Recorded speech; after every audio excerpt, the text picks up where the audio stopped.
presentarte dos grandes sorpresas, el nuevo tema, Por Amor, y por supuesto también Bataclan, que ya te vas a presentar este fin de semana. ¿Cómo estás? Bienvenida, Betty. Muy bien, Marquito, muchas gracias por invitarme. Claro que sí, pues estamos en la promoción del disco, que ya tiene unos mesecitos que salió.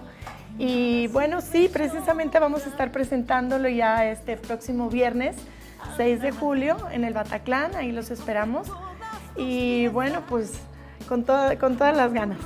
Cuéntanos a ver cómo está, primero sobre este disco, la concepción del mismo, los temas de quién, musicalmente qué querías precisamente presentarle a tu público. Bueno, pues son todas canciones mías, yo soy cantautora, el disco tiene 11 temas, de los cuales solamente hay un cover, yo le hice la letra en español. Y bueno, pues es todo lo que yo quiero decir, lo que quiero expresar. El disco se llama Por Amor, habla de distintos tipos de amor. Esta canción que están escuchando la hice para mi hija. Y bueno, pues yo creo que se van a llevar una bonita sorpresa. Los invito a que lo escuchen, ya está en todas las plataformas digitales, el video está en YouTube.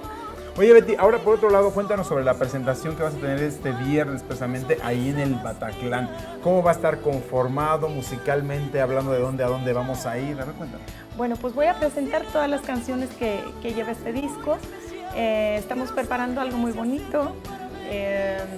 Pues, ¿qué más les puedo decir? Yo creo que se la van a pasar muy bien. Sobre todo nos vamos a divertir, la vamos a pasar muy bien juntos y espero que les llegue al corazón todo lo que tengo que decirles. ¿Cuántos temas en total vas a presentar esta noche, Betty? Los 11 temas. Voy a presentar los 11 temas del disco. Es aproximadamente como una hora y cuarto.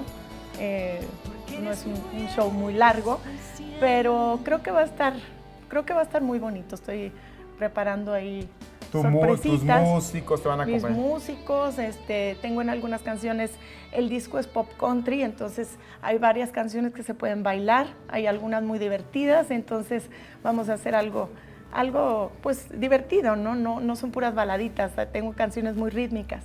¿A qué hora empieza el show y dónde va a ser? Bueno, es a las 8:30, es en el Bataclan, ya es muy conocido, que está en la Condesa, en la calle de Ámsterdam y Popocatépetl. Y bueno, pues ahí nos vemos el viernes. Pues te agradezco en el alma, Betty, Por Amor. Este disco ya lo pueden tener de manera física, digital también pueden descargarlo. Sí, ya en ¿verdad? todas las plataformas digitales, la que tengan Spotify, iTunes, no sé, hay muchísimas. Pero bueno, pues ya lo pueden encontrar, solo me buscan Betty Por Amor y acuérdense que soy Music Betty, @Music Betty con doble T. Muchísimas gracias, Betty, un verdadero placer.